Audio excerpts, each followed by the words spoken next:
తాకట్లో ఉన్న బంగారాన్ని విడిపించలేక వడ్డీల మీద వడ్డీలు కడుతూ ఇబ్బంది పడుతున్నారా? అయితే ఇప్పుడే సంప్రదించండి శివ గోల్డ్ కంపెనీ. మీ నమ్మకానికి మా హామీ శివ గోల్డ్ కంపెనీ. మద్యం అక్రమ రవాణా కేసులో నిందితులు కారుమూరి సునీల్, వాసుదేవరెడ్డి, రాజ్ కేశిరెడ్డిలకు ఏసీబీ కోర్టు వచ్చే నెల 3 వరకు రిమాండ్ విధించింది. నిందితులను హైదరాబాద్ జైలుకు తరలించాలని ఆదేశించింది. తండ్రి అధికారంతో మద్యం రవాణాలో కుంభకోణానికి సునీల్ తెరతీశారని సిట్ తరపున ప్రాసిక్యూషన్స్ డీడీ కోర్టులో వాదనలు వినిపించారు. అక్రమాల్లో వాసుదేవరెడ్డి, రాజ్ కేశిరెడ్డి కీలకంగా వ్యవహరించారన్నారు. వైసీపీ హయాంలో తన తండ్రి అప్పటి మంత్రి కారుమూరి నాగేశ్వరరావు అధికారాన్ని అడ్డుపెట్టుకుని ఆయన కుమారుడు సునీల్ మద్యం రవాణాలో అక్రమాలకు పాల్పడ్డారని ప్రాసిక్యూషన్స్ డిప్యూటీ డైరెక్టర్ విజయలక్ష్మి వాదనలు వినిపించారు. మద్యం రవాణా కుంభకోణంలో నిందితులు కారుమూరి సునీల్, వాసుదేవరెడ్డి, రాజ్ కేశిరెడ్డిని సిట్ అధికారులు పీటీ వారెంట్పై హైదరాబాద్లోని చంచల్గూడ కారాగారం నుంచి సోమవారం విజయవాడలోని ఏసీబీ కోర్టులో హాజరుపరిచారు. మద్యం రవాణాలో అక్రమాల ద్వారా లబ్ధి పొందిన సొమ్మును సునీల్ తన ఖాతాకు బదిలీ చేయించుకున్నారని విజయలక్ష్మి చెప్పారు. దీనికి సంబంధించి సాక్ష్యాలు ఉన్నాయని వాదించారు. సిగ్మా లాజిస్టిక్స్ ను ముందు పెట్టి కోస్తా ప్రాంతానికి మద్యం రవాణా కాంట్రాక్టును సునీల్ తన భార్యతో కలిసి సుదర్శన్ కన్స్ట్రక్షన్స్ తో ఒప్పందం చేసుకున్నట్లు వివరించారు.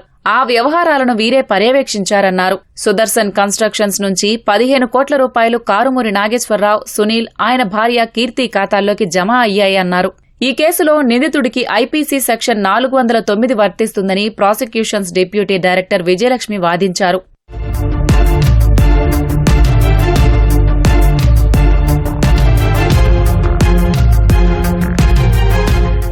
నిందితుడు ఈ కేసు నుంచి తప్పించుకునేందుకు సిట్ అధికారులను సైతం ప్రలోభపెట్టేందుకు ప్రయత్నించారని డీడీ విజయలక్ష్మి తెలిపారు. దీనిపై కేసు కూడా నమోదైందన్నారు. సునీల్తో పాటు మిగిలిన నిందితులు కూడా కుంభకోణంలో క్రియాశీలకంగా వ్యవహరించారని వాదనలు వినిపించారు. రవాణా విధానాన్ని నాటి ఏపీఎస్ బీసీఎల్ ఎండీ హోదాలో వాసుదేవరెడ్డి అడ్డగోలుగా మార్చారని కోర్టుకు తెలిపారు.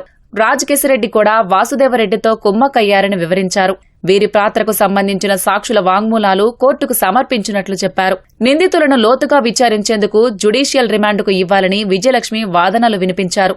ఈ కేసులో సిట్ నమోదు చేసిన సెక్షన్ 409 ఒక్కటే 7 ఏళ్లకు పైగా శిక్ష పడే అవకాశం ఉందని కారుమూరి సునీల్ తరపు న్యాయవాది అనిల్ వాదనలు వినిపించారు. పీసీ యాక్ట్ కూడా వర్తించదన్నారు. ఈ కేసులో ఇప్పటికే ఈడీ విచారించిందని 41A నోటీసు ఇవ్వాలని న్యాయవాది అనిల్ వాదించారు. కేశిరెడ్డి, వాసుదేవరెడ్డి తరపు న్యాయవాదులు వాదనలు వినిపిస్తూ నిందితుల కుటుంబ సభ్యులు ఆరోగ్యపరమైన సమస్యలతో బాధపడుతున్నారని రిమాండ్ ఇస్తే హైదరాబాద్లోని కారాగారానికి ఇవ్వాలని కోరారు. ప్రాసిక్యూషన్స్ జేడీ రాజేంద్ర ప్రసాద్ జోక్యం చేసుకుంటూ కేసు దర్యాప్తునకు వీలుగా నిందితులకు విజయవాడ కారాగారానికి రిమాండ్ ఇవ్వాలని అభ్యర్థించారు. వాదనలు విన్న ఏసీబీ కోర్టు న్యాయాధికారి తేజోవతి నిందితులకు వచ్చే నెల 3 వరకు రిమాండ్ విధిస్తూ హైదరాబాద్ జైలుకు పంపాలని ఉత్తర్వులిచ్చారు. అనంతరం వీరిని హైదరాబాద్కు తరలించారు.